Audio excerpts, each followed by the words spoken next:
안녕하십니까, 스텝산사입니다. 오늘은 제가 5월 말에 말씀드렸던 하반기 전망 했던 거 업데이트 정도 한 달 지났거든요. 업데이트 드리고요.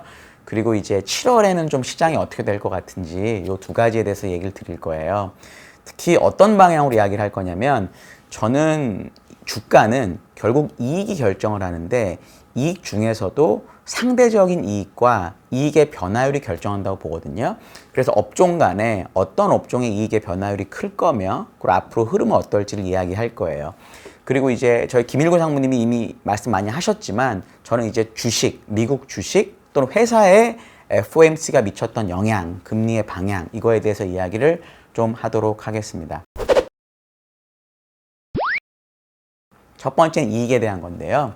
저는 이제 5월 말에 썼던 리포트에서 하반기에는 성장주가 되게 좋을 거고, 6월부터는 성장주가 좋을 거고, 그렇기 때문에 경기 민감주의 비중을 좀 줄여야 된다. 경기 민감주를 줄이고 그 대신에 IT나 바이오 업종을 사야 된다라고 저는 생각을 했었습니다. 그 말씀 드렸었고요. 그래서 뭐 애플이나 이런 걸 얘기했는데, 지난 한 달을 보면 운이 좋게도 지금 주가는 그렇게 되고 있어요. 저는 시장에 한 20년 가까이 있었지만, 제가 무슨 말을 하고 그 말대로 주가가 움직이면 일단 되게 마음이 편하고, 시장이 얘기하는 게 항상 정답이기 때문에 일단 한 달 그렇게 움직인 상황에서는 지금 저의 관점을 바꿀 필요는 저는 없다고 생각을 합니다. 그래서 저는 어떻게 생각하냐면, 애플도 바닥에서 한 10% 이상 올라와 있고, 뭐 구글이나 제가 페이스북 같은 거 신고가 근처에 온 걸로 알고 있는데, 여전히 이런 쪽에 계속 집중을 해야 되고, 산업재나 소재 종목은 반등할 때마다 비중을 줄이는 게 맞다라고 생각을 합니다. 제가 좀 불안하게 보는 것은 2분기, 3분기 경기 오픈이 되고 경기가 재개가 되고, 그래서 산업재나 소재가 좋고 실적이 잘 나온다는 뉴스가 정말 많거든요. 우리나라를 뭐 외국을 불문하고 그런 뉴스가 많습니다. 근데 결국 이런 뉴스들은 주가에 먼저 반영이 됐을 가능성이 사실 되게 높아요. 그래서 뉴스를 보고 따라서 매매하는 것은 저는 조금 위험하다고 보는 쪽이고요. 이걸 아까 얘기 드렸던 실적이랑 어떻게 연결되는지를 말씀드리면, 2분기가 산업재나 소재 업종이 정보기술 업종의 이익을 가장 많이 비트하는, 이기는 분기인 건 맞습니다. 원래 구조적으로 정보기술 이익의 성장 폭이 산업재나 소재보다 항상 컸어요. 특히 한 2015년에, 16년에 4차 산업혁명이란 말이 있고 나서부터는 항상 정보기술의 이익 증가 폭이 산업재 소재보다 컸습니다. 그런데 올해 2분기, 이제 2분기 실적은 7월 말에 나오겠죠. 2분기에는 이 산업재 소재의 이익 증가 폭이 정말 오랜만에 경기 소비재를 이깁니다. 왜 그러냐면, 작년 2분기에 산업재 소재 이익이 정말 낮았거든요. 그래서 기저가 되게 낮았기 때문에 올해 2분기에 산업재 소재의 이익 모멘텀이 가장 큽니다. 그럼 결국 이익 모멘텀이 가장 크니까 주식을 사야 되느냐? 아닌 거죠. 2분기에 이익 모멘텀이 크다는 거는 다 알고 있었어요. 왜? 컨센서스가 있으니까. 그 작년 2분기 실적이 있었으니까. 그러니까 결국 그걸 알고, 예를 들어 제가 얘기 드렸던 뉴코 3, 4, 5월 달 주가가 80%씩 오른 거고, 우리로 치면은 뭐 조선이니 건설이니 뭐 이런 것들이 많이 오른 거거든요.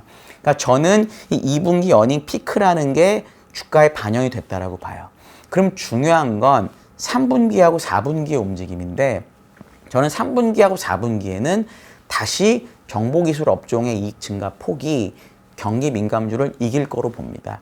그러면 그림으로 보면 올라왔다 내려왔다 다시 정보기술이 올라가는 모멘텀이 있기 때문에, 주가로만 보면 훨씬 그런 정보기술 업종의 주가가 더 강할 것이다 라고 저는 보죠. 이거를 이야기해 준 하나의 저는 지표를 뭐로 보냐면, 어도비라는 기업이 있습니다. 어도비, 저희 잘 아는 PDF를 만드는 회사인데, 저희는 PDF를 공짜로 쓰고 있잖아요. 그러니까 뭐 별게 없어 보이지만 사실 그거는 회사 비즈니스에 정말 요만큼이고요. 실제 매출의 90% 정도는 구독에서 나옵니다. 여러 가지 프로그램을 기업들이 구독하고, 소위 SaaS 뭐 이런 얘기 하잖아요. 그렇게 구독하고 돈을 벌어요. 이 회사가 6월 17일에 실적을 발표했습니다. 3월, 4월, 5월 실적을. 4월하고 5월이 들어있죠. 그러니까 결국은 2분기 중에 3분의 2가 들어있습니다. 이 회사는 가이던스를 되게 자세하게 줘요. 매출, 이익, 뭐 여러 가지를 다 줍니다. 그래서 애널리스트들이 분기 실적을 추정하기가 쉬워요. 그럼에도 불구하고 이번 6월 17일 실적 발표를 딱 봤더니 이 회사의 EPS, 주당 순이익이라고 하죠. 이 주당 순이익이 예상치를 거의 8% 이상 상회했습니다. 무엇을 의미하느냐? 예상치보다 강할 정도로 이 어도비라는 기업의 전방 산업이 강했던 거죠. 수요가 강했던 거죠. 근데 어도비라는 기업도 정보기술 소프트웨어 기업이기 때문에 같은 일은 하진 않지만 나머지 IT 기업들이나 커뮤니케이션 기업들의 전방 산업이나 수요가 나쁘다고 보기 어려워요.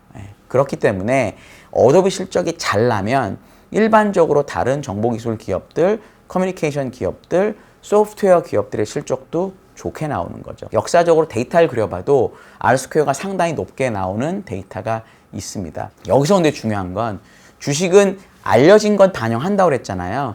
그런데 저도 애널리스트 생활을 좀 했지만 이렇게 어도비 실적이 나오면 정말 부지런한 사람이라면 예를 들어 제가 뭐 구글을 해요. 구글 하는 사람이라면 무조건 실적을 바로 바꿔야 됩니다. 리포트를 써서. 그렇게 하지 않습니다. 왜? 지금부터 한 20일만 지나면 실적 발표가 있거든요. 그럼 굳이 지금 미리 이걸 바꿀 필요가 없고 실적이 나올 때 바꿀 거예요. 근데 어도비 실적을 보면 이 구글이든 이런 정보기술 커뮤니케이션 기업의 실적이 잘 나올 수 있는 거죠. 그러면 그때 애널리스트들이 실적 추정치를 상향을 더 할 가능성이 높아요. 반대로 경기 민감주나 산업재 소재주는 이미 실적이 다 올라와 있을 가능성이 높죠. 그러면 7월이 지나면 지날수록 이 두 영역, 그러니까 경기 민감주, 성장주의 영역 사이의 실적 차이가 저는 더 벌어질 것 같아요. 그러면 주식은 당연히 실적 모멘텀이 더 있는 쪽에 더 메리트가 있다라고 생각을 합니다. 그래서 이 부분이 제가 얘기 드리고 싶은 첫 번째 전망의 근거고요.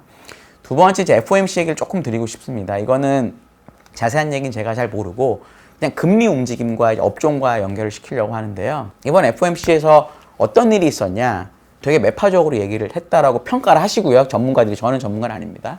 그리고 팩트는 뭐가 있었냐면 IOER이라는 금리가 있습니다. 지급준비금이라는 게 있잖아요. 페드는 중앙은행이고 그러니까 지급준비금을 예치해야 되는데 그 예치해야 되는 지급준비금보다 조금 더 많이 예치하면 이 초과분에 대해서 이자를 줍니다. 이 이자율을 5bp인가 올렸어요.